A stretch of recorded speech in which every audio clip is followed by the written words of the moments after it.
Hey everyone, I'm Megyn Kelly. Welcome to the Megyn Kelly Show. President Biden in Israel today, where he's making gaffes about the Holocaust and fist bumping and handshaking world leaders despite his advisors saying he wouldn't. Long story. We're going to get to all the headlines with my first guest today, who I'll get to in 1 second. And then later in the show, we're going to be joined by two actors we're super excited to have on. The PenaVegas are here, who were famous, still are, for movies like Spy Kids and hit shows like Big Time Rush, and who now have left Hollywood, have moved to a place that they believe they can raise their family according to their values, and have a new book out about faith, family, and Hollywood. But first today, very happy to be joined by Konstantin Kisin. He is the co-host of Triggernometry, clever, and author of the brand new book, An Immigrant's Love Letter to the West, which is out today. Konstantin, welcome back to the show. Great to have you here. Megyn, thank you so much for having me. A real pleasure to be back with you. Congrats on the book. So the last time you were on, we talked about Russia and Ukraine, and you know a lot about this because you were born in Russia and you married a woman who's from Ukraine. And as you tweeted out recently on the birth of your son, this is one thing that Russia and Ukraine worked on together. This beautiful little boy. So it's something that you know a lot about, but your point in this book is sort of to capitalize on that background and say, there's a reason my parents sent me to school in the UK. There's a reason they fell in love with the West, and you did as well. And it seems to me like you've kind of had it with all the shaming of the West that is so in vogue, or as you point out, fashionable in today's day and age. Well, right. And to extrapolate on what you're saying about why my parents sent me to the West, this is why millions of people are desperately trying to get to the West as well, Megyn, because they haven't heard that we are the worst society in history, that we are all these bigots and racists and ists and phobes and whatever. They actually would quite like a bit of freedom and democracy and prosperity and whatever. And it seems to me that the only people who no longer realize that we have those things in the West, and most people don't have them elsewhere, are the people who are born here, who perhaps haven't traveled much, who haven't seen many other societies, who are not aware that another world exists. They think that what we have in the West just sort of fell out of the sky and was always like this and always will be like this. And the book, I think, is a celebration of the great achievements on the West, but also a warning, which is that if we forget how these things that we enjoy in the West were created, if we allow ourselves to just navel gaze endlessly and obsess about things that divide us rather than unite us, we will find that there are people elsewhere in the world, as we're seeing in Ukraine, as we're seeing with China. There are people elsewhere who have a strong, cohesive ideology, not one we would agree with, of course, but they have a strong sense of who they are, and they're going to challenge us for the top dog spot. And if we are busily dismantling our own societies, we are going to be in a lot of trouble. Right now, in the wake of Boris Johnson going down, the UK is debating who's going to be the next prime minister, and they're celebrating the fact that pretty much everyone on the short list is a minority or a woman, except for one guy. And they're like, this is all, this is great because we're not going to be able to be called racists on the conservative side, the Tory side, because we're definitely going to be having a new prime minister. Odds are, I guess, not definitely, but odds are, who's a minority. And you, from the moment Johnson went down and the speculation about him going down began to today, have been trying to disabuse people of that notion that it's pure folly, that electing a minority is going to somehow immunize people on the right from charges of bigotry. Well, it's not going to happen. And by the way, Megyn, you know me, I'm somewhere in the center. I'm not on the right, I'm not on the left, but I kind of try to call it like I see it. And what I've seen in the last few days is sort of confirmation of what I said on day one, which is it's not going to help. They're not going to stop calling you racist. The reason they're calling you racist isn't that they think you're racist. The reason they're calling you racist is that they think it works. And what we've seen, even today, I was having a conversation with somebody on Twitter about this, someone with a very prominent account who tweeted saying, well, this isn't real diversity because they all have the wrong opinion. And that's where we've got to. Perfect. I'm very fond of the Eric Hoffer quote, which is every great cause begins as a movement, becomes a business, and eventually degenerates into a racket. And I don't know what the situation is like in America, you tell me, but here in the UK, we've got to the point where diversity, inclusion, and all these other words that people are throwing around, it's just a racket now. It's a way of advancing a political ideology. It's a way of winning in the political arena. It's a way of getting people to stop talking, to shut them down, to prevent them from speaking. And it's a way of smearing entire swathes of people. And by the way, increasing numbers of minorities are deeply, deeply disgusted with what's happening because they see it in plain sight right now.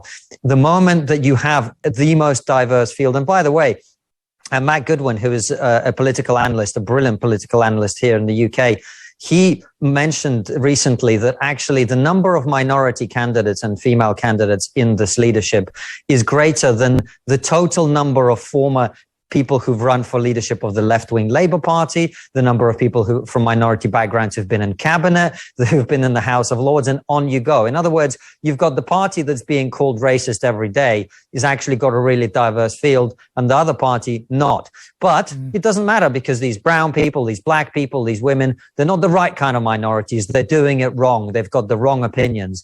And so this is my point is like, we need to stop talking about this, in my opinion. Identity politics has discredited itself. Initially, the diversity drive, I do think was important. We did have genuine discrimination. People were not being given opportunities who deserved them. We've got past that now. That's what we're always trying to get to. And now we've got to get to the position that Dr. King urged us to get to, which is we should all be judged by the content of our character. No, he was a racist. Well, Uncle Tom, apparently, is what we now call him. Under our current thinking, he was a racist and his beliefs were racist, and we have to move on from Dr. King. Yeah, so that sets me up perfectly for this clip that was all over the news yesterday, and we didn't get to it, but I wanted to, and so we'll get to it today. Ben Shapiro did a great takedown of what happened here that inspired me, too, to ask you about it. So this woman, Kiara Bridges, law professor at Berkeley, goes before the U.S. Senate. And this is this person's background. All right. She's, as I mentioned, law professor at Berkeley, specializes allegedly in constitutional law, critical legal theory, which is related to critical race theory, racial and social justice. She's written books like Reproducing Race, An Ethnography of Pregnancy as a Site of Racialization. Oh, it's perfect, right? The Poverty of Privacy Rights, Critical Race Theory, a primer, or primer, if you like. And she's co-editor of a reproductive justice book series, blah, blah, blah, blah. She's got this high pedigree, valedictorian from Spelman College, JD from Columbia Law School, PhD in anthropology from Columbia. And so she goes before the Senate to talk about women's reproductive rights, but she will not say women. She will not go anywhere near women. And she gets offended when others try to. So Senator Josh Hawley, Republican from Missouri, tries to challenge her on the weird language she's using. And here's the clip that has now gone completely viral.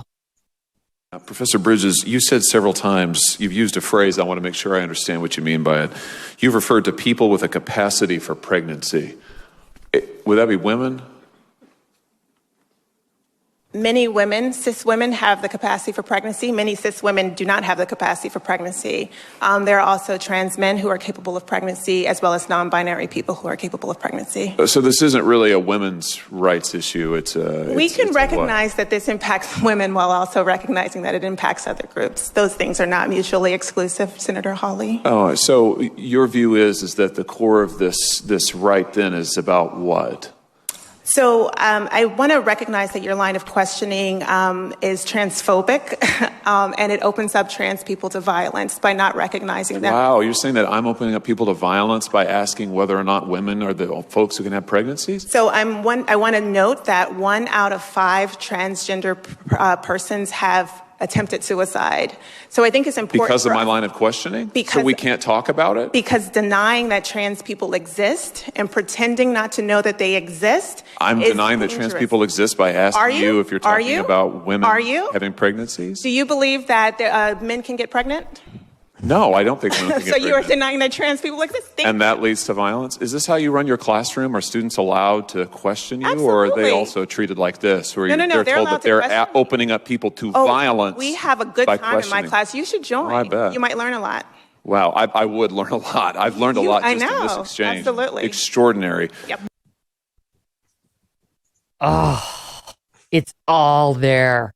Her seething condescension. You are there to answer to us. He works for us. Senate hearings are for us, the citizenry, and you do not get to redefine the questions and answer your own questions to yourself. Out of respect for the American people, you answer the questions that are asked. You don't restate the questions in the terms you want, and then get snide with the questioners because you want to go viral. The other thing is about that clip that jumps out at me is how she can't do it, Konstantin, the way that you were just talking about, how these people who are so focused on identity, they're not actually looking to win arguments or persuade you on the substance of their argument. They're looking to shame you into silence. They want you to shut the hell up and just accept their worldview. And you saw at the moment that really, sort of indicates, it's so indicative of how the left, the woke left, speaks today, is she starts to lose and she says, your rhetoric is transphobic, right? She's got to do the name calling. She's got to shut him up by saying, you're transphobe, your language is transphobic. You're opening up trans people to violence by saying that women are the only ones who can get pregnant. That was his offense. And then dropped the old trope about how 1 out of 5 trans people have attempted suicide. This is what the trans activists always do. People are going to commit suicide unless you accept our worldview that men can get pregnant. And what Ben was saying was, number one, there's a very high, unusually high rate of suicide within the LGBTQ community. That's true. Whether they're trans or not, whether they transition or not, there just is. And number two, even if you accept that rhetoric somehow is the tipping point for some trans people when it comes to suicidal ideation, it's not the responsibility of society to engage in the same delusion that they have about their gender and their abilities when it comes to having babies, if they're men, to prevent that. I mean, with all due empathy to the situation they're in, we don't have to pretend we believe the same thing they believe, that despite the fact that they're a man, they can have a baby in order to protect them from suicidal ideations. But this tool works. This woman's probably never had anybody challenge her like that in her life. So she just goes to her usual trick of calling names. And it really puts the lie, the baselessness to her whole critical race theory life. What do you make of it? Well, Megyn, I don't disagree with the word you've said there, but I invite you and our listeners and viewers to take a step back for a moment and realize that your Congress is having a hearing in which you're debating secondary, elementary, perhaps school biology. And you and I are sitting here. You're one of the most respected journalists in America. And we're having to discuss an issue on which we all know the truth. This is a pretend game that these people are playing. They're not, you mentioned respect for the American people. I don't think they do have respect for American people. I think they clearly think that most American people are bigots and are beneath contempt. So that's why she's not answering the question. And she also not answering the question because she knows on the argument, as you say, she's not going to win, which is why this concept that words of violence was so dangerous. And, in my former career as a stand-up comedian, I fought so hard against this because anyone with half a brain can see that once you set it up, that words are violence, well, that's the method by which you, A, allow words to be shut down, and B, by the way, and this is quite important, and I hope to God it doesn't come to this, but it did somewhat in the summer of 2020. If words are violence, then if you're saying something I don't like, I am entitled to quote unquote defend myself. I'm entitled to use violence against you. I'm entitled to burn down the city. I'm entitled to portion off a part of an American city and create an independent area which is policed by people with guns. I can do all sorts of things once we decide that words are violence. And we have to find a way to row back from this, whether you're left or right, because I think we should all be deeply troubled by the way that we're having these conversations. Me too. And just the notion, again, everyone's going to commit suicide. A high proportion of this community is going to commit suicide unless we go along with what they think about gender. Well, we don't have to do that, but we don't have to submit to those threats. And secondly, you're denying their existence. She kept saying that you're denying their existence, and that's dangerous. Denying that a biological man can get pregnant is not denying the existence of trans people. It's denying that if you are born a man and then you decide to transition to female, certain biological realities will remain with you. And one of them is you cannot get pregnant. And if you are born a woman and decide to transition to male, you are still a woman. Yes, you can get pregnant, but the reason you can do that is because you're a biological woman. There's only one way you can have a baby, and that is if you are a biological woman. So it's like they try to parlay your adherence to biology and to biological realities into bigotry and a denial of the trans community's existence. And I think the distinction Megyn, by the way, really sorry to important. interrupt. This isn't about the trans community. Let's be very clear. I employ on Trigonometry, our YouTube show, at least two people who have gender dysphoria. One of them is trans and one of them just has gender dysphoria. They don't want this. This person isn't speaking for them. This person isn't making their lives better. They're not the sort of people that want, as we have here in London, the tube to stop saying ladies and gentlemen. Most trans people are quite sensible people who just want to live their lives and be left alone to live their lives in peace without violence and without being confronted by hateful bigots in the street who unfortunately do still exist, right? But they don't need this professor to be making stuff up or to be calling someone transphobic for asking simple questions. This is not helping trans people, just like many of the conversations we have about race don't help black people or other ethnic minorities, like the conversations we have sometimes about women's rights don't help women, and on and on and on it goes. This isn't about the community. This is about a few activists who've realized that there's a lot of money and a lot of clicks to be found in talking about this in this ridiculous way. And that is, the only reason these people are doing it, because it benefits them. And I say this, as you know, I talk about this in the book. Think about how many of these activists talk about how evil and terrible the West is. Have you noticed, Megyn? None of them ever leave. None of them ever go to the country which they came from or to which the country from which their parents brought them into the West from. They never leave. Why is that? Is it maybe because this is just a way to get famous and to get some money? I wonder how long it can go on. This self-flagellation that my country's doing, your country's doing. Like, could we go 10, 15, 20 years more of saying how awful we are, the refusal to celebrate July 4th? I know you pointed out, Cori Bush here in the States, part of the squad was, July 4th is a holiday for white people, like white privileged people. Okay. Like, how long could we continue it? I do wonder where we are on the graph. What do you think? I think the pendulum is slowing. I don't think it's started to swing back. And I think reasonable people like you and I should be concerned about what happens when it does swing, because every revolution is followed by an equally ugly counter revolution. So we definitely got to be careful when that moment comes. We're nowhere near there yet, I don't think. But I've always said from day one, Megyn, that the trans issue would be what broke all of this intersectionality nonsense, because people will accept, of course, historically speaking, there are communities that have been disadvantaged. Many of the black people who live in America today are the descendants of slaves, and the disadvantages of that will persist, and so on and so forth. I think no one sensible would argue that women haven't had a difficult time and have been unfairly treated at points in history. All of these things are true. And when you start to weaponize those, even moderate, sensible people will say, you know what, there's probably some truth to all of this. I'm going to be extra empathetic. I'm going to be extra understanding. But the trans issue is different, because once you start to ask people to deny the evidence in front of their eyes, basic biology, and by the way, probably most importantly, when you're starting to see, as you're now starting to see, a wave of detransitioners who were encouraged down the path of medical intervention, taking hormone blockers, mutilating their bodies, who now regret it. And you want to say to parents of 7-year-olds, if your kid says, well, I think I'm a girl today, you got to go and get them on the path to transition. That's when you start to lose normal people, Megyn. And I've always said this was going to happen. I'm really sad that what it's probably going to take is more and more young people who have gone through the process, who've tried to transition because they were encouraged down that path and sadly ended up with a body that's mutilated or not the way they'd like, and terribly, in a terrible mental health situation as well. But that is probably what it will take. I do think that's starting to happen now. I'm hopeful that we can minimize the number of people that are in that position. We saw here in the UK, we've interviewed people from the Tavistock clinic, whistleblowers from the clinic where a lot of this was being encouraged. We're seeing extensive pushback in the UK. I know there are people who are pushing back against this in the US as well. And I just hope that we can I hope we can do that and get to a point where this is no longer happening before it's too late and before more young people have been captured by this terrible ideology.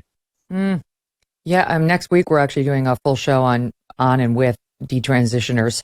who have lived this firsthand. And sorry, it's in August, the beginning of August, but who say they did not give informed consent. They were teenagers who were confused, who encountered a system that said, oh, affirm, affirm, affirm at every turn, or you're endangering their life. Or you'd rather have a dead son, or I'd rather have a live daughter than a dead son. All this same rhetoric that we saw this so-called professor using about, this high suicide rate and your language is dangerous. And so they got shepherded through a system that wanted their transition when they were too young to really understand it, consent to it. And now, if you were a young woman who thought she was a man, and you go through this, you're sterile. You're not having a baby.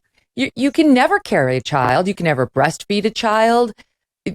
These people who claim to care about trans kids, allegedly trans kids in crisis, couldn't care less. They care about their own agendas, their agenda pushing. And that's why I think your comment in the book about like what's in fashion is so telling, because I do think not only is it fashionable to call your country and ours racist and to sort of hang everything up on some sort of racial problem, but the trans thing is somewhat fashionable as well. It's like all these teenagers, they're not trans. Some small, tiny percentage of them might have gender dysphoria because it is a real thing.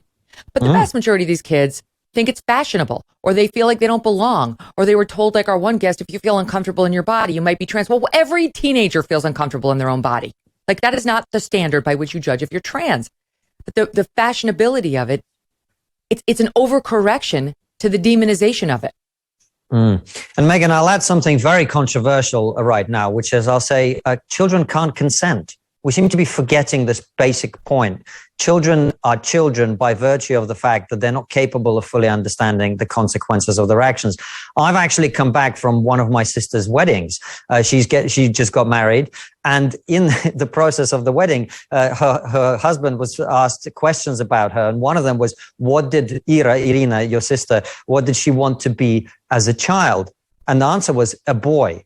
Because my sister, the prettiest, loves pink, all feminine now, she, as a 7-year-old, said to my mom, I want to be a boy. And she went through a phase for a few months where that's what she said.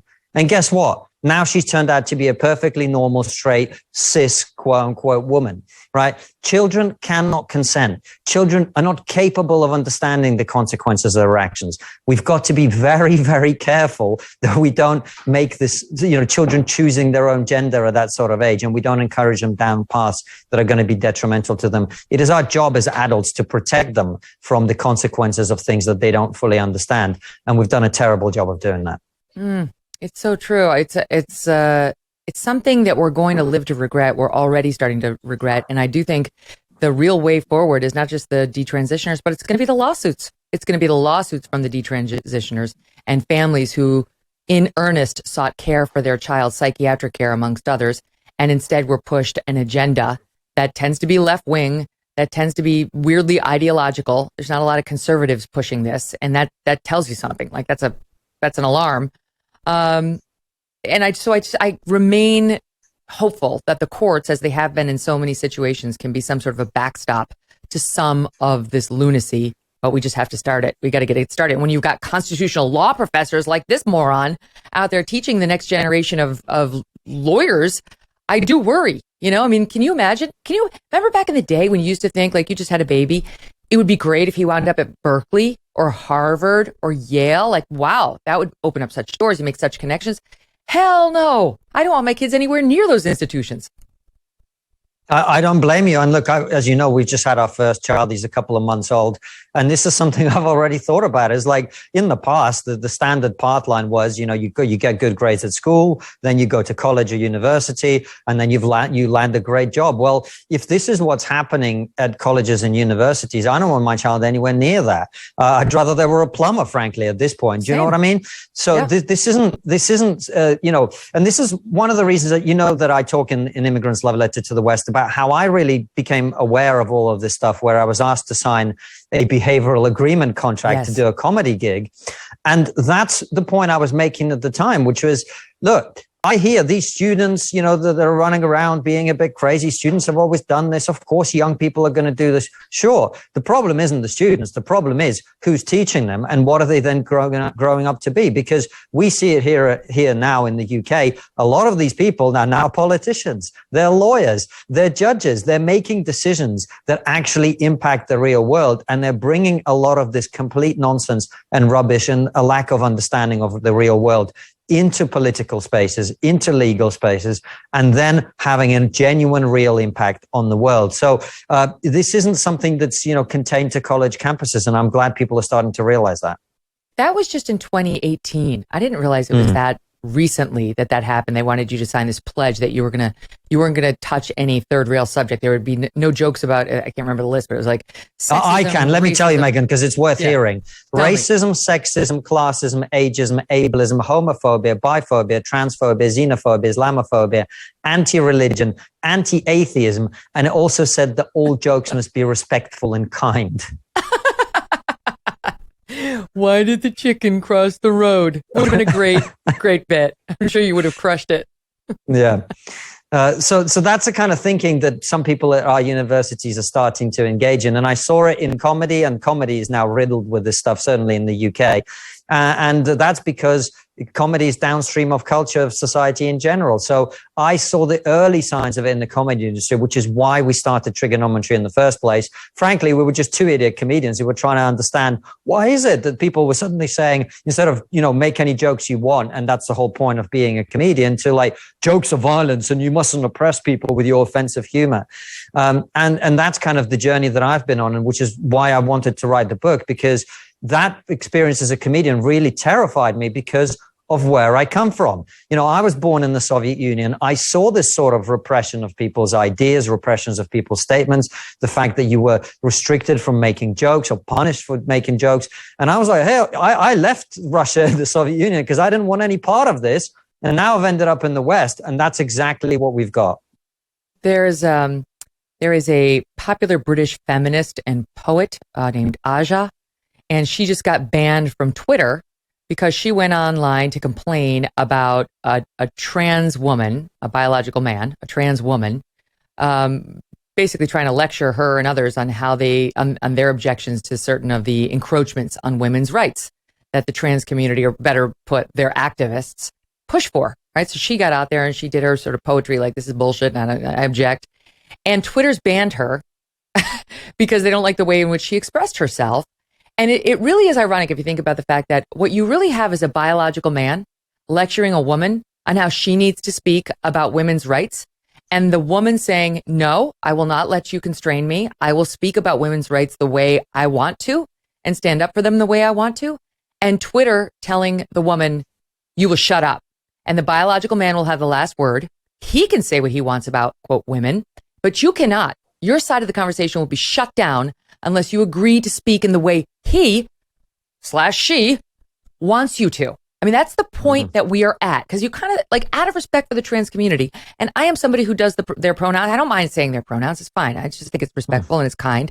But when you get to the point where you realize a trans woman is a biological man, that's a biological man.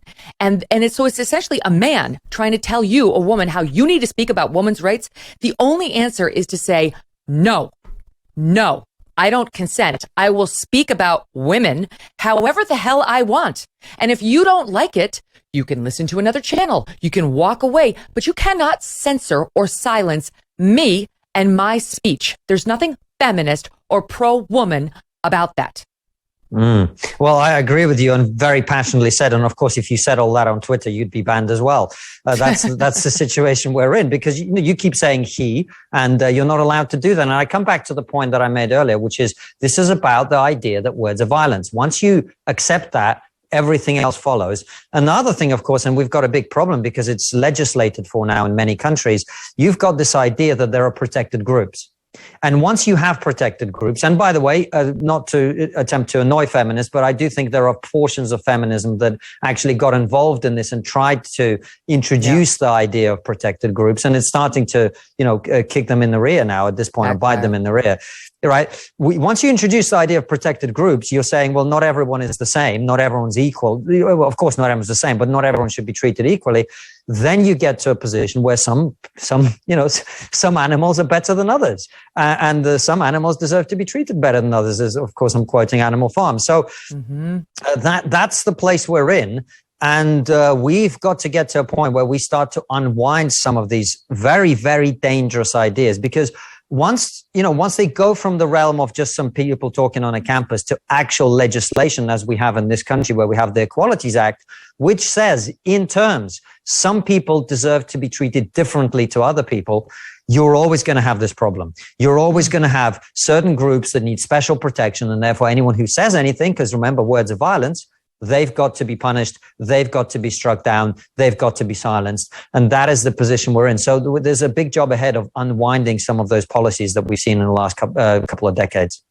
All right, Konstantin, stand by. I'm going to squeeze in a quick break. Much, much more to go over with you in 2 minutes. Don't go away. If you're like me, you're getting a little concerned about the future financially. The market is all over the place. Inflation, terrible. Its highest level in 40 years.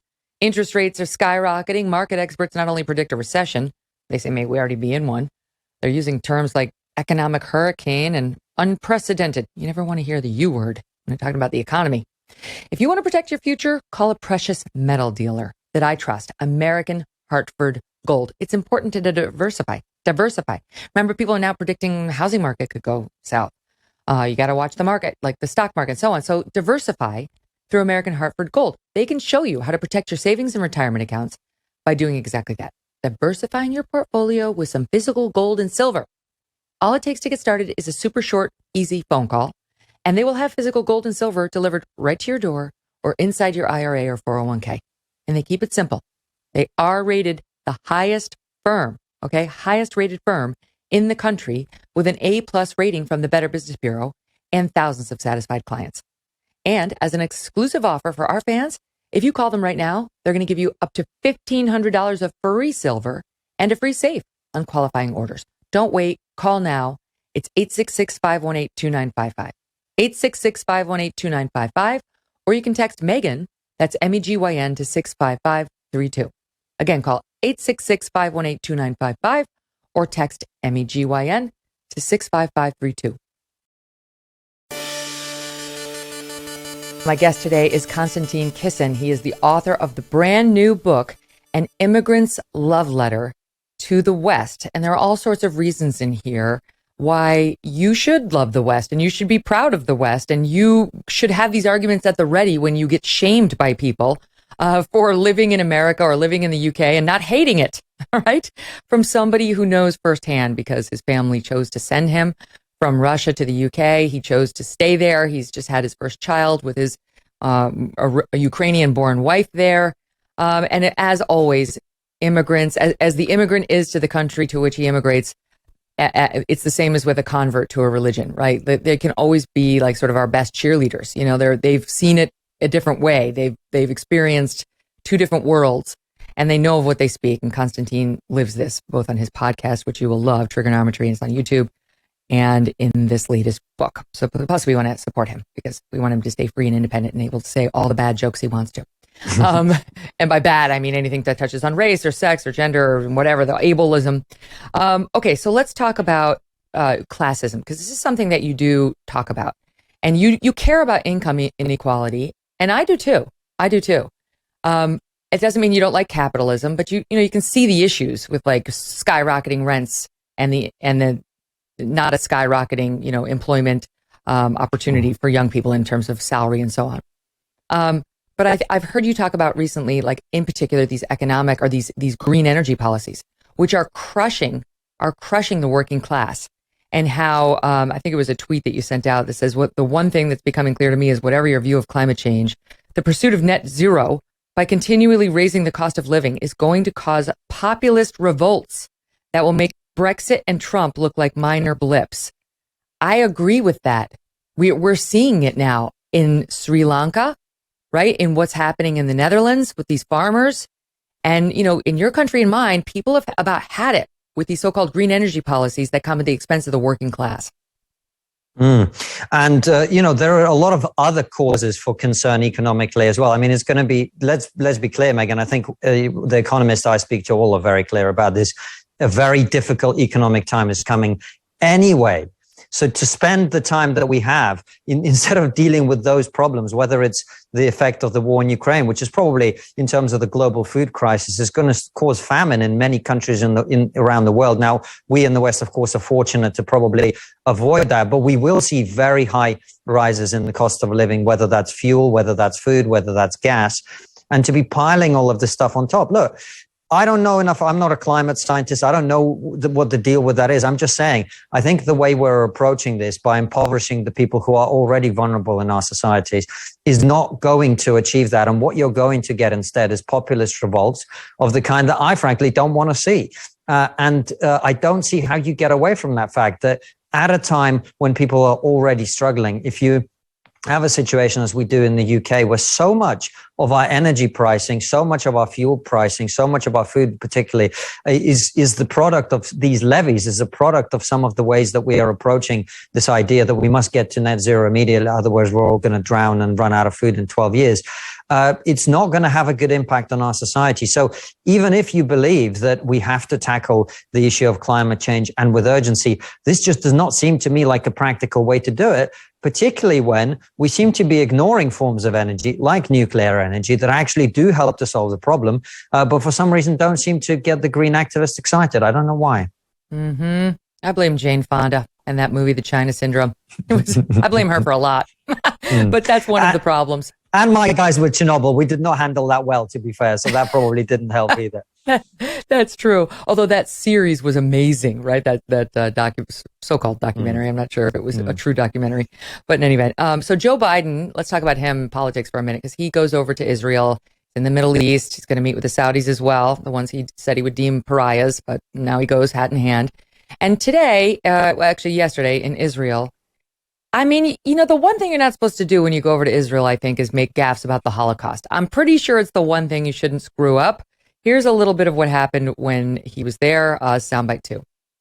I will once more return to the hollow ground of Yad Vashem to honor 6 million Jewish lives who were stolen in the genocide and continue, which we must do every day, continue to bear witness. To keep alive the truth and honor of the Holocaust, horror of the Holocaust. Honor those we lost. Yes.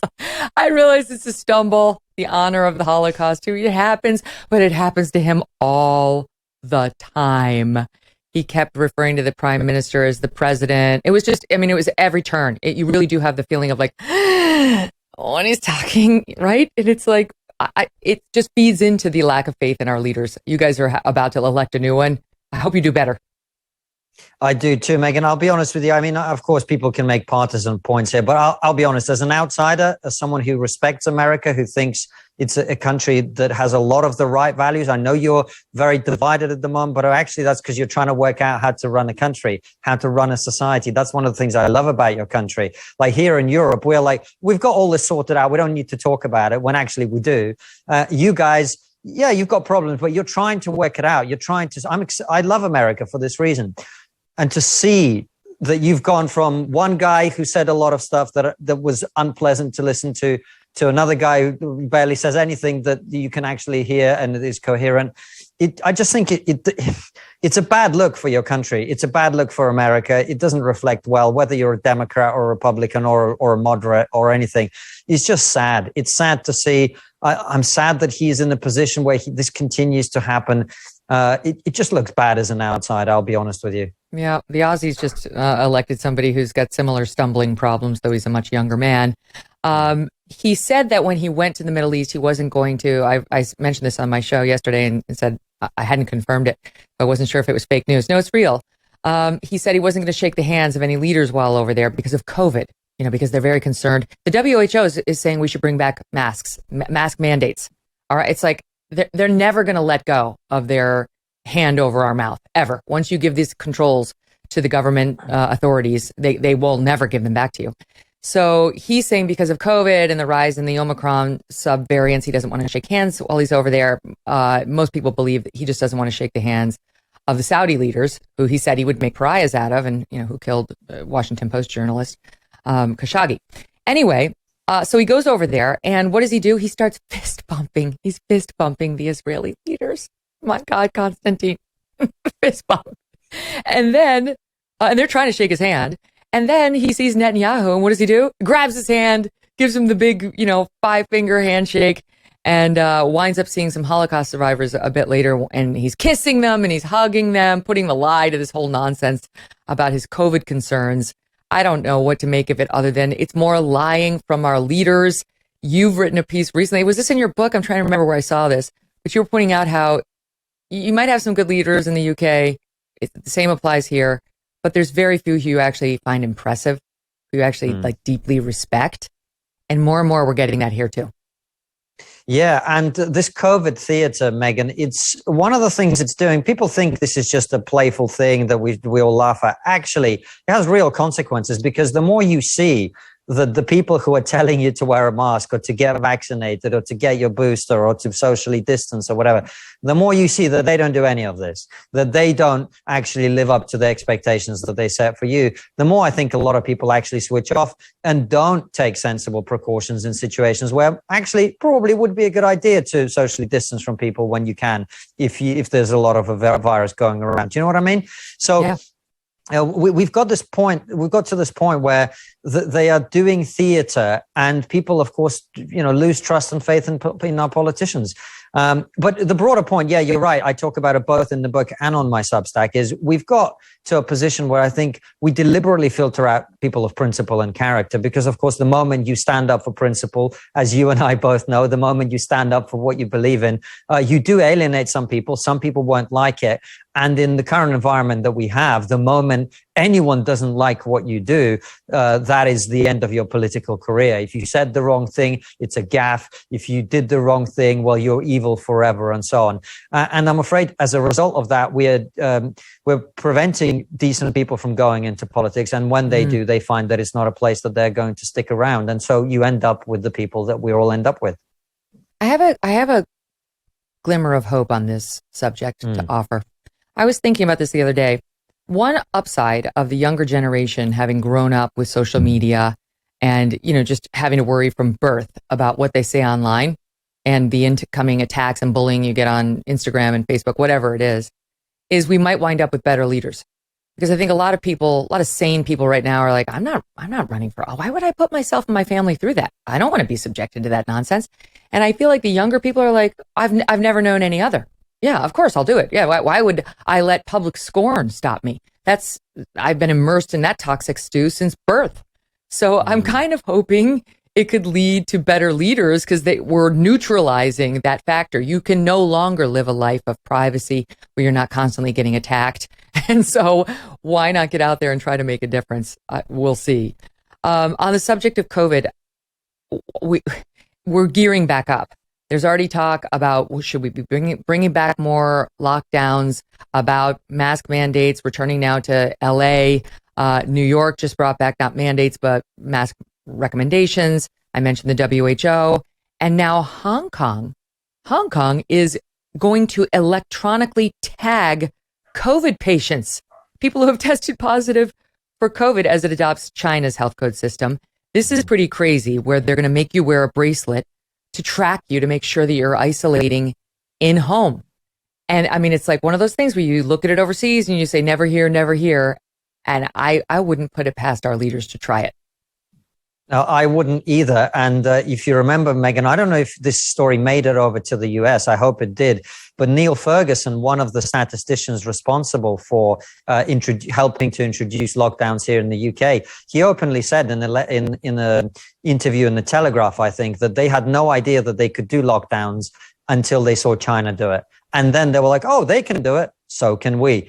So I'm afraid this entire thing has been handled with a very Chinese slant. And if you know anything about the way the CCP controls the population, if you know anything about the Chinese social credit system, you should be very concerned. And I think what's really, really important is the opposition that was fomented to all of these measures during the peak of COVID here in the UK and, of course, in the US. That needs, those people who are part of that movement, myself included, we need to remember this ain't over. They're going to try again. I think there's no question that this winter there will be another wave, judging by what people are saying. And if there's another wave, there will be another wave of authoritarianism that we're all going to have to resist once again. Yes, we're going to have to resist. We're going to have to fight. So let's end on this note, because as we discussed, you have a new baby. He was born in May. So you are brand new to fatherhood, and it's fun and it's exciting and it can be overwhelming, I'm sure, if it's anything like my experience. But you wrote a barn burner of a Substack column to your son that I absolutely loved, called "We Do Not Kneel," a letter to my newborn son.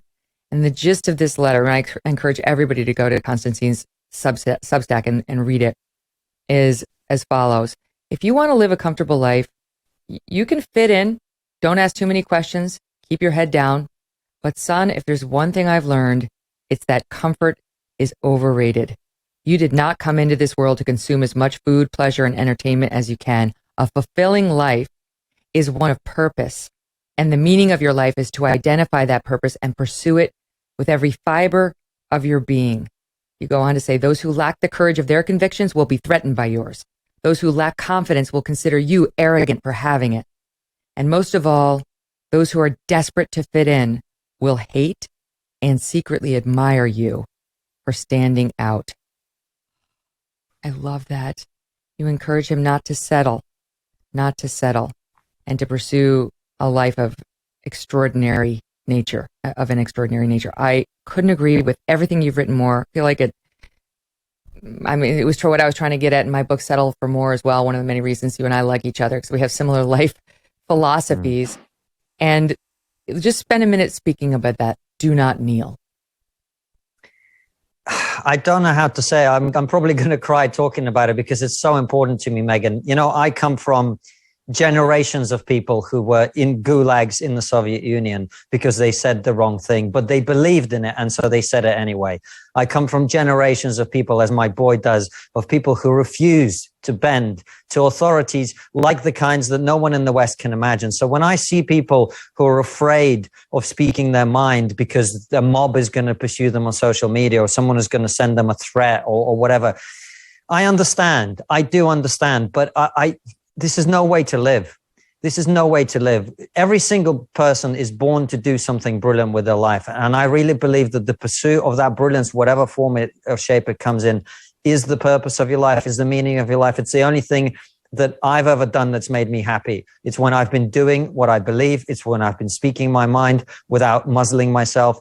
And that's why I encourage my son, and frankly, anyone who wants to listen, to pursue that to the best of their ability. And by the way, I don't care if your politics are different to mine, if your views are different to mine. It doesn't really matter to me. I just know that a world full of people who are pursuing their purpose is a world full of happy people. And happy people don't engage in the sort of divisive crap that we've had in our countries for the last decade or two.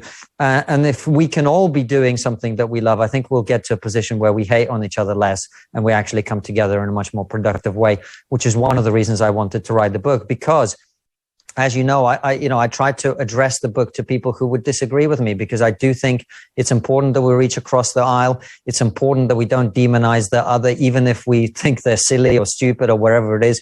We've got to get past that. Megyn, we've had a lot of division. We will have more division. But look, if we are to survive as the West, we're going to have to come together eventually. And I think that's really important. Love it. Everybody should buy the book. It's called An Immigrant's Love Letter to the West. Konstantin Kisin, those are 2 Ks there in case you're Googling it. And check out Trigonometry as well, because it's well worth your time. Such a pleasure. Congrats on the baby, on the book, and much, much more success coming your way. Thank you so much, Megyn. Always a pleasure. All right, coming up here in just a bit, the PenaVegas will be here. Very, very popular, and Gwendolyn is very excited for them. My intern, big fan, and you will be too. You know both of these folks, whether you know it or not. Don't forget, folks. In the meantime, you can find the Megyn Kelly Show live on SiriusXM Triumph Channel 111 every weekday at noon East. The full video show and the clips are on our YouTube channel, youtube.com/Megyn Kelly. If you prefer an audio podcast, follow and download on Apple, Spotify, Pandora, Stitcher, or wherever you get your podcasts. I read all the reviews there. There were some updates today which had me laughing, and I appreciate the guest suggestions too. And there you will find our full archives with more than 350 shows. So check it out. Are you tired of feeling like someone's always watching you on the internet? Maybe advertisers know a little bit too much about you, or you're concerned about the privacy of your identity. Using incognito mode will not solve the problem either. IPVanish VPN will. They're here to protect your right to privacy and help you stay anonymous online. IPVanish helps you safely browse the internet without exposing your private details to third parties. You can use IPVanish on your computer, your tablet, your phone, even devices like your Fire Stick when you're streaming media. When you use IPVanish, all of your data is encrypted. IPVanish makes you virtually invisible online. It's that simple. And listen, IPVanish is offering an incredible 70% off their yearly plan for our listeners with a 30-day money-back guarantee. That's like getting 9 months for free. IPVanish is super easy to use. All you have to do is tap one button and you are instantly protected. Take your privacy back today with a brand rated 4.6 out of 5 on Trustpilot. Go to ipvanish.com/Megyn and use that promo code MEGYN to claim your 70% savings. That's ipvanish.com/Megyn. Our next guests have several members of my staff extremely excited, who know them as I do from movies like Spy Kids and shows like Big Time Rush. Alexa and Carlos PenaVega were hugely successful in the entertainment industry and still are, but their success began at a very early age. Alexa became known for her role as Carmen Cortez in the major hit movie franchise Spy Kids, and Carlos starred in Nickelodeon's Big Time Rush and toured the country with the band. But there is so much more to this married couple and their story. They recently released a memoir titled, "What If Love Is the Point? Living for Jesus in a Self-Consumed World." Love that title. And it details their journey in the industry, finding their faith, finding each other, and why they decided to leave Hollywood behind. Welcome to the show, Carlos and Alexa. Great to have you here. How's it going? Thank you for having us. Oh my God, the pleasure is all mine. I love your backgrounds and your stories and how open you guys both are about getting to the place you are now. And you don't pretend it was easy. You don't pretend you've had these perfect lives. To the contrary, you own all the bumps along the road. Yep. And there's a reason you want to own them and explain to people sort of who you are now and what makes you the glowing, happy people I see before me on the screen. Okay, we'll take it.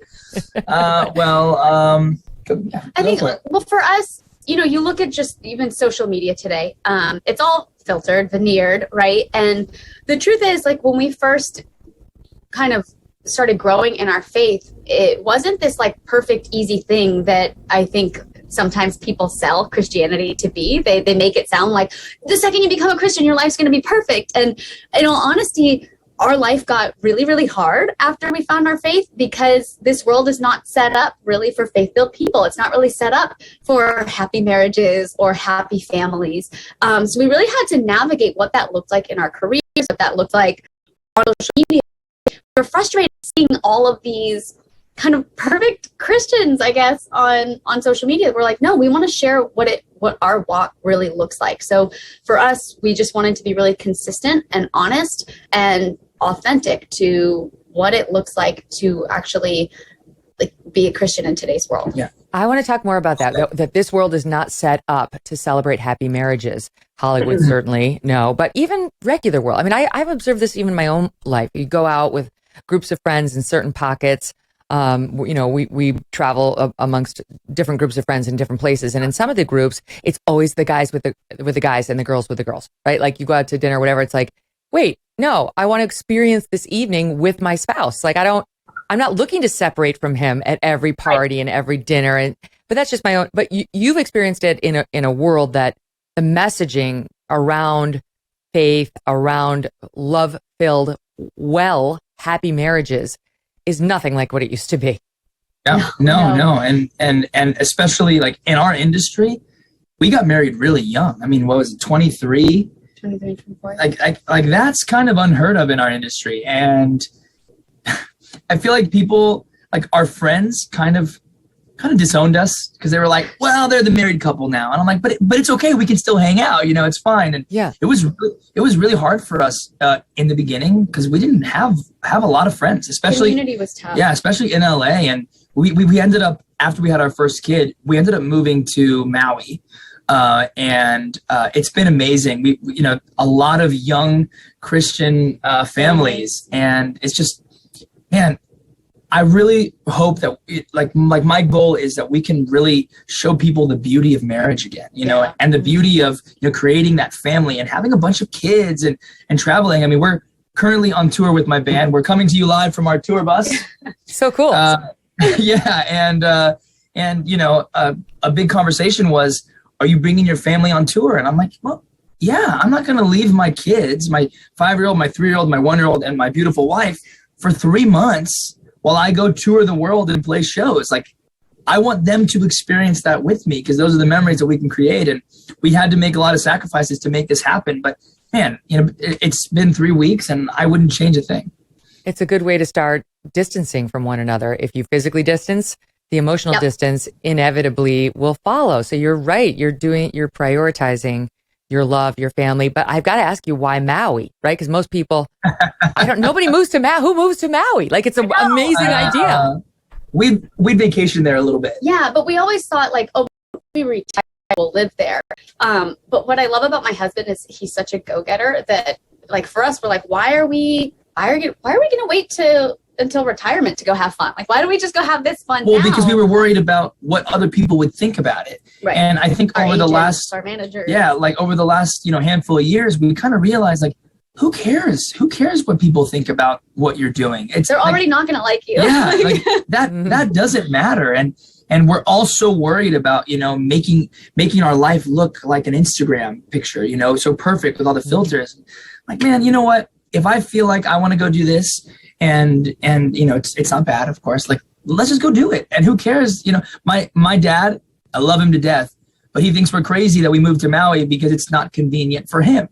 And I had to go, well, Pops, like, it's really convenient for us, but he's mad about it because it's not convenient for him. And, the old me would have been like, oh, well, maybe we shouldn't do it because it's not convenient for him. But now I'm like, no, this is what our family needed. Yep. And we made it happen.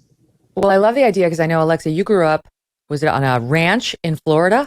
So you're used to being outside and having a connection with nature, and having lived in New York City for a bunch of years. And I know now, and not you, me, but you were in LA, obviously, for a bunch of years. You kind of lose that, you're surrounded. I realize LA, you can hike or whatever, but it's not the same as being in Maui or growing up on a ranch.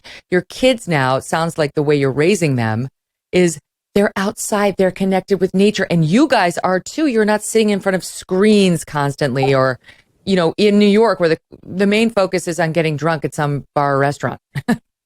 Yeah, exactly.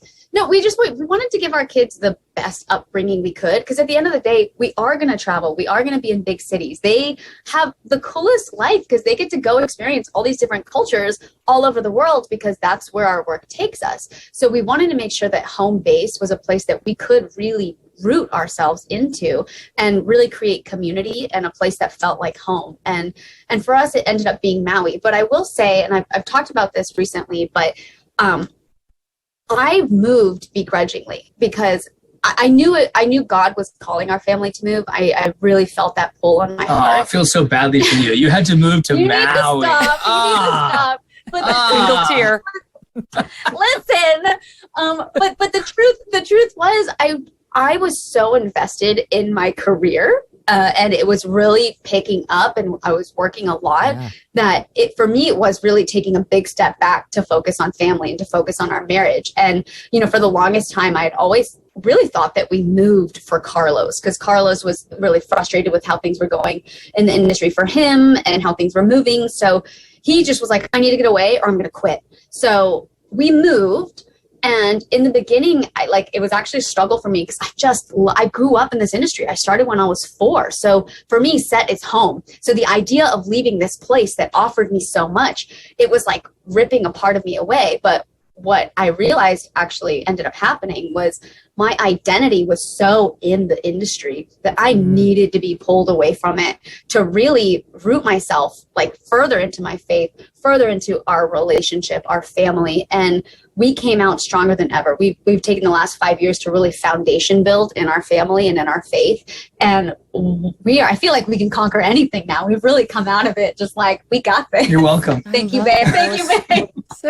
That was such a smart choice. I mean, most people don't listen to that little voice. You're lucky that you had Carlos to sort of pull you and say, I see the path, and you took a leap of faith in many ways, and it paid off. So let's talk about the faith, because it was a journey for both of you, right? Like Carlos, you were raised Catholic, then you tried out the Baptist church.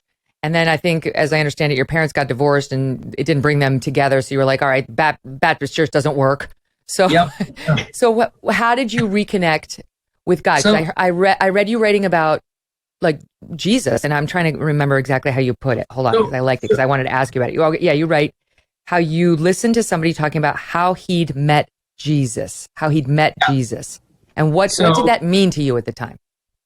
So our best friend now, Andrew, who's probably listening right now, Andrew, we love you, dude, so much. He'd always been this like shining light in our lives, and I never knew why, but his consistency in his faith and his just love for people, it just like I was attracted to his light, right? And I was in a really dark place in my life. I had just come off a tour. I was doing things that I probably shouldn't have been doing, definitely shouldn't have been doing. And I didn't know who to call except for this one person in my life who was a consistent light in my life. Yeah, I mean, Andrew and I were friends.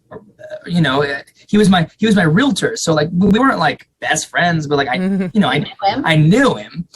But I thought about everybody in my life, everybody in my family, all my friends, my coworkers, and I was like, this is the one person that I see. I feel like he's got it all figured out, all together. So I call him up and I'm like, Andrew, I'm like, dude, nice talking to you. Got one question. Why are you so happy? And he literally just laughed and he started talking about Jesus, and I immediately hung up the phone. I was like, I'm not doing this. And after that, 2 days go by. I call him again. I'm like, okay, I'll listen this time. So he invites me to church, and begrudgingly I go to this church, but I'm just kind of like, I'm searching. I'm like, I need something in my life because I'm just miserable. So I go to this church. It's this little black church in Inglewood. The old ladies with the big hats, they're like, clapping their hands, singing some gospel music, and I'm just feeling it. And the bishop goes up and he preaches this sermon about when he was 23, and I was like, I'm 23. And he preaches all this stuff about he was doing this, he was doing that, he was sleeping around. And I was like, oh my gosh, this is me. And it was as if God was literally speaking through him directly to me. And I left that church and I was like, I want it all. Like I was on a Jesus high. I called everybody that I'd ever wronged and I apologized. And I go to Andrew and I said, Andrew, I want more. Like how do I get more? And he goes, well, I have a Bible study on Wednesday nights, you should come. And I said, okay, I'm there. So I end up showing up to the Bible study. I'm on my Jesus high, and lo and behold, Alexa shows up at the Bible study for her first time also. And she was going through divorce, and it was just literally, I tell people, I'm like, I found God and truly found God and just like submitted myself to him and gave him my life. And my life changed within 7 days. Yeah. I mean, right away, but like within 7 days, I had met my future wife who I was going to have 3 kids with and travel the world. Like I couldn't have written that, it's crazy. Yeah. Well, now, did you know, Alexa, what was your history with faith, with God before that moment of meeting Carlos at the Andrew Bible study? It was touch and go. So when I was really little, my mom really instilled a love for God, instilled a love for Jesus in my heart. But then, as seasons go by in your life, like we all have our seasons that we go through, faith really fell off of our family. So we stopped going to church when I was like 13. Now, when I say we were going to church. We were kind of doing the like every other Sunday type thing, very topical. Like I knew there was more to Jesus. I just didn't know like what that depth was. I knew there was a better relationship with God, but I didn't really have anybody with our whole family. We didn't have somebody in our life to like really guide us and navigate us to what that was.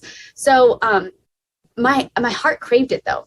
And when I was 16, I started driving, and I would drive myself to church and I would drive my sisters to church with me. But again, it was this like Sunday morning thing. I knew there was more, but I didn't know how to attain that. Like I would try to read my Bible, but the version that I had wasn't really a version that I understood.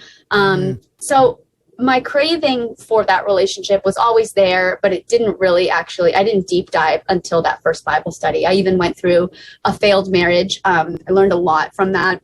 And we still have a cordial relationship. I even talk about it in the book a little bit. He was somebody that helped me navigate the outs of I battled the eating disorder growing up, and he was there for me for that. So I'll always be thankful for the things that I learned in that first relationship. But coming out of it, I was just really lost, and I was done. I'm like, God, I need you, and I really need to find you. And I wanted to deep dive. So I called my friend Andrew, who had told me about his Bible study multiple times, and I was finally ready to go.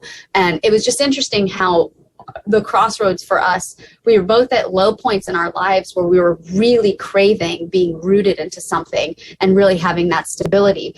And that happened to be right when we met. So our entire foundation of our relationship is our faith, and always was our faith. It wasn't like started out our relationship and then we discovered this and had to try to figure out how to add it to our relationship. Like us hanging out was going to Bible study, going to church together, talking about God, praying together. And it really molded us as a couple. Yep. And I think that's why we've been able to be so successful as a couple, as a family, because of that foundation. Yeah, don't get me wrong. We had our hard times. We got our hills and our valleys. Well, but that brings me to my next question, because I think in a way you were very lucky to have such success professionally in your lives, each one of you, at a young age, right? Because the industry that you chose, and I can relate because media is no ball of roses, but the industries that you chose are kind of toxic. And I think a lot of people go into them thinking it's going to fill something in you. You know, if you can spike that ball in the end zone, you're going to be like, yes, I made it. I'm famous. I'm earning a great living at a young age. I'm beautiful. Yeah, I know, Alexa, you were on, wrote it down, the Vanity Fair hottest teen celebs list, starring in movies, and you're touring, Carlos. So it's like, okay, I did it. Like I am accomplishing all of my professional goals. Why do I feel so bad? Why? Yeah. Right? Like if you don't get to that, then you're still just chasing the false God, right? You got to the point where you captured the false God and felt the emptiness that comes with it. And listen, we still battle. I mean, we're human. We still battle, finding good community, especially when we're on the road. I mean, we haven't been home in 5 months. So, trying to build friendships, especially, when you move to a new place. So like we've been on Maui almost 6 years now, but a friendship doesn't happen overnight. You have to build it. Yeah. You have to cultivate it. Right. True. And then for us, we've been on the road and something awesome happened. I don't think we can announce it yet, but something really amazing happened about a month ago. And we were like jumping up and down, like crying, celebrating. And then we were also really sad because we're like, we have like one person that we can call about this. Yeah, that was. We don't have Andrew. We don't have like this plethora of friends, at least not to that kind of depth. And Andrew has just always really been there for us. But it was also this moment of kind of like pain too, because we love our parents. We're not very close with our parents. We're starting to develop better relationships with our siblings, which has been amazing. But again, it was just this kind of sad, lonely moment where, like, thank God we had each other. Thank God we had Andrew, and we're really trying to build our community. But we're just like, man, we don't have anybody else to celebrate with. But it was just such this moment where, like, God did not intend us to be alone. He wants you to have that community, because you can't really celebrate something alone. Like, you want to celebrate with other people. And that's why I always tell people, I'm like, if you can dig into community, if you could find your people, like, do it. It's so important, especially like-minded people, because we have a ton of friends in this industry who don't know God or who don't think like we do, or who are polar opposites in our way of thinking.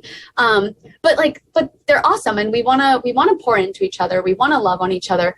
But there's something so special about finding like-minded people, because they really lift you up in all the areas that you need to be lifted up, and they hold you accountable. Yeah, and that's been, to go back to your question, that's probably been way more fulfilling than any of this other stuff, that the acting, the awards, the being on tour. This is all great, but you're right that there's always like a sense of emptiness. And how did we fill that? It was literally deepening our relationship with God and finding a really good community, whether it's as small as ours or big. Like, just really having that that one-on-one with God and one-on-one with people. I feel like people are so topical now. So like the friends that we do have, they really invest, and we invest in them. So it's so fulfilling. Here's my question for you, Carlos, because when I was reading your story, and it's a great story, because I love that you had so much rejection before you actually got Big Time Rush. It was like, and I tried out and I did really well, and no. And then I tried another one, and no. And it just kept coming, but you kept going. So then you get cast in this, hit show and the band. And I was expecting like a fall where it was like you were strung out on drugs, but it was actually kind of sweet to me that it was short of that your light bulb went off. I mean, it was like a lot of video games. You're talking about eating Hot Pockets and ice cream every night. I'm like, it sounds pretty good, but that was part of your love. Yeah, I mean, it's so funny. When we did Dancing with the Stars, I told my testimony, and I said, I was smoking a lot of weed every day, and I was doing this, and I was drinking, and I was sleeping around. And one of the dancers, he came up to me after the show, and he's like, "Bro, you're making us all look bad. Like that was life. Your rock bottom. That's my life." It's a Tuesday, right? I was like, look, at the end of the day, everybody's walk is going to be different, and for me, like that's that. I'm thankful that that's when I hit that moment of like, I need help, because if I didn't have Andrew in my life, I don't know where I would have been. I mean, like I might've gone deeper, you just like never know. But then, that being said, I've taken that to, in my heart going, I need to be that light for anyone in my life. So Andrew was this bright, consistent light to me. That's the word we always go back to. Consistency. And I feel like our world right now, like there's no consistency, like faith, politics, whatever you want. Everybody is just like this. And I'm like, can we just get this one bar of consistency, and people are going to just trust it a lot more, and they're going to be way more willing to, go and, take that advice. So, so for me, like if I didn't have Andrew, I don't know. I don't know how deep I would have gone. This is reminding me of the Mr. Rogers, when tough times come, look for the helpers. Look for the helpers. Yep. Don't you think Andrew was sent to you? Yeah. I feel like he was sent to you. Oh, yeah, absolutely. 100%. To so many people. And he's a true servant. And I always tell people, if you want to be a good leader, you have to be a really good servant. I mean, that's literally Jesus. And he walks the walk. And it's beautiful to witness. Where is Andrew? We need Andrew to call in or something. We need like a picture of Andrew. Andrew's listening. He's listening right now. We need to know Andrew. He's going to be our next booking. You can be a great leader. But if I've learned anything from Andrew is that a great leader knows when to allow someone to lead, right? So it's like you need to allow someone else to shine. Listen, like you can lead all you want, but as long as you know when it's time to step back and let somebody else lead for a change, most leaders want to lead all the time, and that's where you get all of these a lot of problems. But man, if you just know, hey, you know what, this is my time to take one little step back so somebody else can lead. Here you go. That takes a lot of confidence, which not everybody has. Now, I feel like your background, Alexa, was I don't know if I'd say more typical, but you definitely had some hardship in your childhood rise to fame. You mentioned the eating disorder, which I would definitely like to ask you about in a minute. But can we talk about the relationship with your parents? Because as I'm reading about, and I watched you. I mean, I have 3 kids. I definitely watched you in Spy School and Sleepover, and I was shocked to read. And I, by the way, I didn't realize you were in Evening Shade, the Burt Reynolds. Like that was a long time ago. You were really little. So you have your life on camera, and then you get to the part of the book where you talk about how your mom did not let you take your money when you turned 18 and left home. What? See, okay, so I know that people see that and they think that's a big deal. Like, I've never really thought of it as a big deal because the truth is, I never looked at my career as a career. For me, I was doing something that I loved and I would have done it for free. And it was something that my entire family sacrificed for me to be able to do. Now, I know a lot of people hear that and it makes them frustrated, but the truth was, like, I really would have done it for free, and I probably would still continue to do it for free. Thank God we don't, because it's provided for us a great life. But yeah, so that's not, I wish, thank God that that's not technically the reason why we've had a rocky relationship, and I'm hoping that we're a little bit more on the mend now. I've been praying for it. We're so different than we were, 20 years ago, 15 years ago. So we've grown a lot. But yeah, I walked away and I just started over, and I lived on my friend's couch for a little bit. I learned a lot there, and God really provided for me. And I think that's the biggest takeaway that I hope anybody can get from the book is it's easy to get lost on, or it's easy to get stuck on, like, oh, you left with nothing, like you had no money. But the truth was, I could give everything away right now, and I know for a fact that God is going to provide for me in the weeks to come. Like, I'm not going to be left alone, completely like broken on the side of the road. Mm-hmm. I've given all my money away before, and I was provided for greatly. And I think that's just kind of the faith that I've always had. He sent you me. Yes, babe. Yes, babe. I mean, you are great, but I would still like to get my residuals from Spice Girls. I know, right? Listen, I not really want to have to choose. You can harbor on it and like really let that eat you alive, or go, it's just money, I'll make more, and move on. And for me, the healthiest option was just moving on. There wasn't okay, let me ask you about that, because you were saying the prayers and so on. Do you pray for your enemies or people who have hurt you? Always. Gosh. You have to, or else your I've just started. It's very hard. I can't it takes a lot. Like when I do it, I'm like, mother. I know. Well, because like part of you is like, you could just send a bus, God, just send a bus. Like no. You don't want any harm to anybody. But the truth is, like, wasn't always that way. It took learning, it took growing, and it took like, okay, what's actually going to make the difference in my heart when I do this? And you feel so much lighter. You feel so much better when you are praying for people who you don't really like or who are mean to you. But the biggest thing I took away from it was I was driving one day and somebody cut me off, and I was just like so annoyed by them. And I happened to be driving with this woman who was just filled with wisdom. And she was like, how about instead of getting mad at them, why don't you pray for them? Maybe they've never received prayer before. I was like, oh my gosh, I just got checked. I just got checked by the woman next to me. So now when people cut me off at traffic, I pray for them. Well, when you drive like Alexa, you need listen. Happens a lot. Oh man. She's like, she needs to get from A to B in the fastest time possible, because she left 20 minutes late. And I'm like, why did I leave 20 minutes late? Don't blame me. Usually Carlos. I can 100% relate to her on every front. I am exactly the same. And I do get mad. And I hate when people cut me off, and I'm like, oh, I'm sorry. Was your time more important than my life and the life of my child? I know. I get it. No problem. Oh my gosh. Okay. It'd be great if you can have a dialogue with these people and not just with the Lord about these people. But I am trying.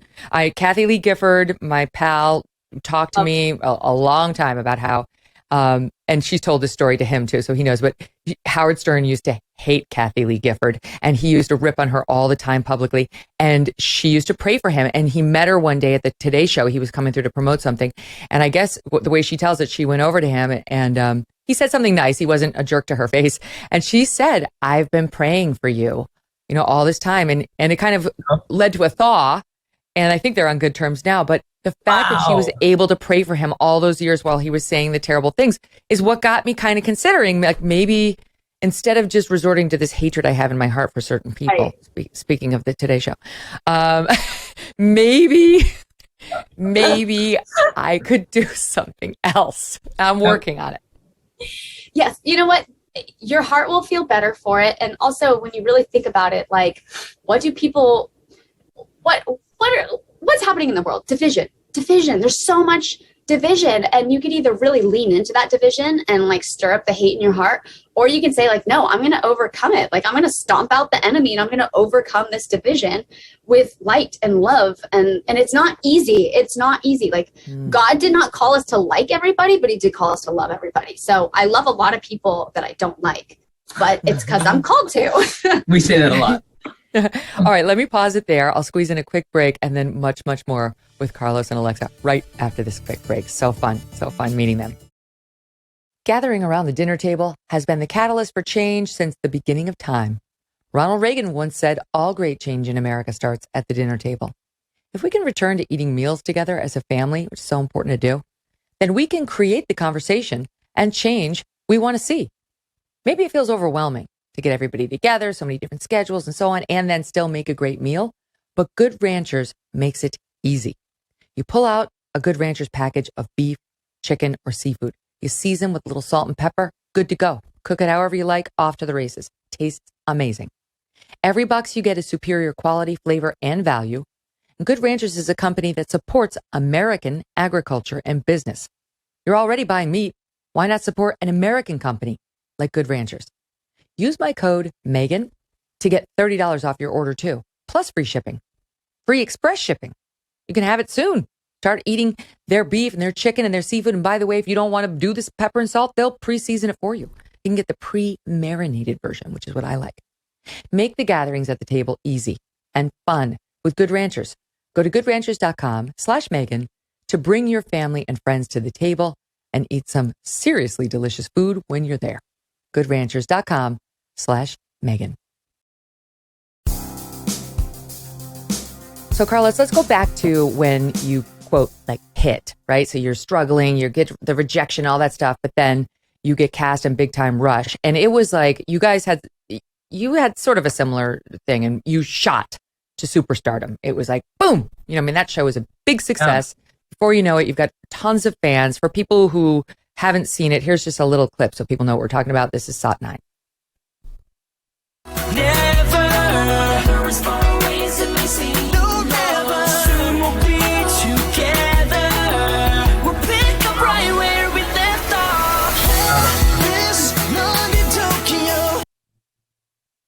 All right, this is your music video, but takes you back. Yes.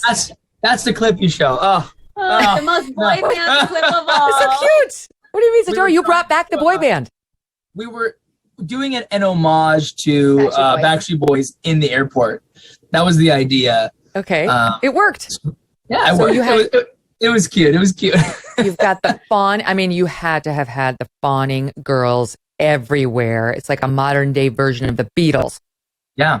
Listen, he's very humble. He will not say this, but I'll speak for him on this behalf. We're literally sitting here right now where he's going to be performing tonight, but they just played MSG. It was sold out. Every venue that they go to is nearly sold out or sold out.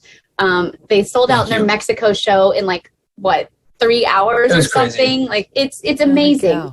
Oh, the fan base that they have is incredible. Yeah, I mean, listen. I'd like to say that we did bring the boy band back. You did. There'd been a lot of boy bands trying to make it, but the fact that we had a TV show that was reaching 4 million kids every single week, and then the songs would be on iTunes, and it wasn't as big as Hannah Montana, but we definitely, we helped reignite that love for, the boy band, male dudes on stage, pointing in the same direction. Synchronized dancing. It actually feels so much more wholesome to me. I'd much rather have my child watching that than listening. Even, you put on Spotify today and you just hit today's hits and it's like effing, N-word. You're like, oh my gosh, what is today's hits? I don't get it. I feel like I don't understand it at all. I mean, so you're not going that direction. No. And you know what? There's 4 guys in my group, and this resurgence, this comeback of ours has been so much fun, and we're writing a lot of music, but it's definitely a battle. I mean, I'm really the only believer. Our lifestyle is very different from their lifestyle. I'm married with kids on our own bus. They share one bus and they do their stuff. And it's like, I love them, but I'm very much, alone in this. So I'm constantly being like, well, can we not say this in the song, but can we say this? You know, can we not do this, but can we do this? So yeah, I mean, it's you know, it's. I think it's you've done a really good job at balancing it, though, but also keeping them keeping the whole band in a place that is still family friendly. Yep. Like you guys are able to grow up, but you're still family friendly. Yeah. Well, it's like you mentioned Hannah Montana, and I don't want you to rip on Miley Cyrus, but she did sort of cross over from this beloved children's star to like very raunchy. And I would say, as somebody who is her fan earlier, I was like, I don't want to see this. I don't, I'll never forget her interview with Matt Lauer on Today years ago, right? And it was like, she was clearly trying to be titillating, and he was inappropriate too. And when it was over, I just felt kind of skeevy. It makes me sad because as the years keep going by, I feel like the bar of like what is okay just keeps getting raised, and I'm like, no, can we bring it? I mean, the stuff that they're allowed to say on cable television, I'm like, how can they say that? Like, they really? They just got away with that. Well, I think it's hard because ultimately, at the end of the day, like Miley's really talented. Mm-hmm. She is so talented. She's a fantastic performer. Like when I see girls kind of go in this direction, I'm like, you don't even need to do that. I don't know why. Right. I don't know who's pushing you to do this stuff, but you don't need to. You have talent. Like that speaks for itself. You don't even have to go down that road. But I get it. And like Carlos editing out the lyrics that maybe they don't have to. You don't, as the fan, you don't even know that's been done. You don't, so it's great. You just get this nice product.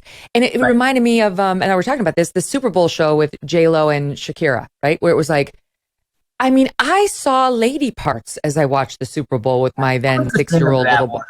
I did not need to see that. I did not need my son to see that. It's like, they're great dancers, they're great performers, they're great singers. Why? Why does it have to be truly like almost X-rated? Yeah. No, because it's that bar. That bar keeps getting raised. Like it's just. I mean, even push the boundaries every year. Even children's programming now. Again, I'm not going to rip on anybody individually, but there are some things out there like I can't let my kids watch. We just don't let them watch. We have to be so careful. Yeah, I mean, like Disney movies. You can't go to Disney anymore. Disney movies. I mean, even Nickelodeon. I'm like, come on, guys. Like, there's no need to go there. It's okay. Yeah. These are babies. These are babies. We need to remember that they're just little kids and they're still navigating life. It's what's so crazy about our society right now is we try to, we put more, forgive me, but like there's more vag in the public square and there's less God. 100%. 100%. But I will say this, you read the Bible, you're looking at the Old Testament, and it's not very different than what's going on today. I mean, you had all of this stuff happening back then. It's just, we have social media now. Like there's a faster in your brain way to get there. But again. That's a great point. I haven't yet. I've never read the Bible like beginning to end, but I have been doing Father Mike's Bible in a Year, which I like. Everybody's been doing this great podcast, and I listen to it. I'm like, because I also love crime podcasts. I love Dateline, 48 Hours, and 2020. It's just like, I don't know, whatever. But I'm like, this is like another crime podcast. Okay, people always laugh at me. But I compare the Bible. I'm like, I loved the Hunger Games. I remember reading them and just being so enthralled, like so excited about it. And I felt the same way about reading the Bible through. When you find a Bible that you can understand, so make sure you find one that's easier for you to read. Even if you have to just start with the Message version, start there and then grow and like move on to like maybe like a more like old school version. But it felt like I was reading some crazy adventure book. It's incredible. And it's actually... like the stories are amazing, and the fact that all of this happened, like I don't know, I get excited about reading the Bible, and we feel a little differently. The Bible's a little harder for you to read. Definitely harder. I'm like you. I'm more like, let me just listen to it. Let me have like freaks me. Like somebody explain it. This woman used to wake up at like 4 a.m. and go to this room that we designated as like our prayer room, and she would go to the room, and every morning when I felt her get out of bed at 4 a.m. to go read her Bible, I was like, you go read your Bible. Like it bothered me so much because I felt so convicted that I should be waking up and going to read my Bible and pray with her and start our morning like that. And she did that for like half a year until I was like, hey, you know what? I feel guilty. I've been hating on you for doing this when I should be supporting you and maybe joining you. And she was like, I'll tell you, I have the experience where like I have it playing if I don't have the headphones in, and my kids will come into the room. Now my kids are older. I think you said 5, 3, and 1. I've got 8, 10, 8, 11, and 12. And, there's like on Sodom and Gomorrah, I'm like, pause. Yeah, yes. You didn't listen to that. There's some intense stuff in there. Yes, very much so. Okay, so let's get back to your individual story, because we talked a bit about Carlos, and, for you, it was a low, and it was a recognition that there was a void that needed to be filled with something other than adulation, money, fame, or even doing what you're great at, that is fulfilling. Doing what you're great at is fulfilling, but it might not be as fulfilling as you need, right? You needed faith, you needed true love. And on the other side, there you were, Alexa, same thing, hugely successful. So we have a clip of you in Spy Kids for people who want to take that fun walk down memory lane. Soundbite 8. Junie, don't listen to her. You're not worthless. You figured out how to get us here. You helped Floop realize he was good, not bad. You talked to the Foodlies and saved Mom and Dad. You're strong, Junie. You're strong. You're not that strong, Junie. I have a fun fact right here. If you look up Joseph Gordon-Levitt when he was in Third Rock from the Sun, and then look up Alexa from Spy Kids, they look exactly the same. This is very wrong. We do, though. They look the same hair. The face looks the same. I'm telling you. I'm 100% dropping a split screen of that into the video of this show, which we'll post on YouTube later. That has to happen. So so things are going great. I'm like, you were successful at a level a lot of kids were not successful as Hollywood actors. And before I ask you about where that led, you made a point in the book that one of my good friends is Melissa Francis, who starred in Little House on the Prairie when she was a little girl. She was with Jason Bateman as the next round of children. Once the original 3 aged out, they brought in new kids, and so she was one of them. And she has made this complaint to me many times. Justine Bateman actually made this complaint to me. You said one of the worst parts of being a child actor was the parents, like on the set. Can you expand on that? Well, okay, so the kids just want to be kids and have fun. And so we all want to play together, we all want to hang out. But then when the parents don't get along for whatever reason, they all had beefs with one another. It messed up our relationships, because then we couldn't hang out with the other kids. We couldn't just go and play basketball in between setups or takes or anything like that. It was just very separate because the parents didn't get along. That meant that the kids couldn't be friends. And, I will say, for a long time in my career, my mom was not a typical stage mom. She really did try to stay back, and something that she implemented into that we've taken with us is that we traveled everywhere as a family, because she saw how families were being broken up in the industry. So she was like, if you're going to do a movie, the whole family's going. We're not separate. They're not being raised by somebody else, and you're not being raised by a manager. You're being raised with your family. So I really appreciated that. But things get trickier as more of, I guess, somewhat fame comes out, and after Spy Kids, I think things just got a little harder to navigate as anything. And I was entering my teen years, but on set was just difficult because none of the parents got along with each other. There was just always fights. That's what Melissa said. Never knew why. Melissa said it was basically the kids would get along, but the parents were like, she's getting more screen time than than my kid is, and try to position the kid. Luckily, it wasn't that. We didn't have to deal with that. I think it was just frustrations within each other. I honestly don't know, but it was not about screen time, luckily. Okay, so as you age up in the industry, invariably you, like every teenage girl, get to the awkward teenage years, and you start thinking about more your appearance and your weight, and it happens to all of us, but you were doing it on cam. And then some lovely producer called your mother about your, quote, fluctuating weight when you were shooting Sleepover, which would have no effect on any teenage girl. I'm sure nobody would respond. Zero. No. And an eating disorder would soon appear. And it got bad. It got really bad. I know you say it's not something you totally get over, just learn how to manage it. But it was to the point where, forgive me, but you said you were vomiting almost 20 times a day in the book. Wow. And your body no longer even understood how to process food. Looking at you today, so vibrant and beautiful, how did you find your way out of that?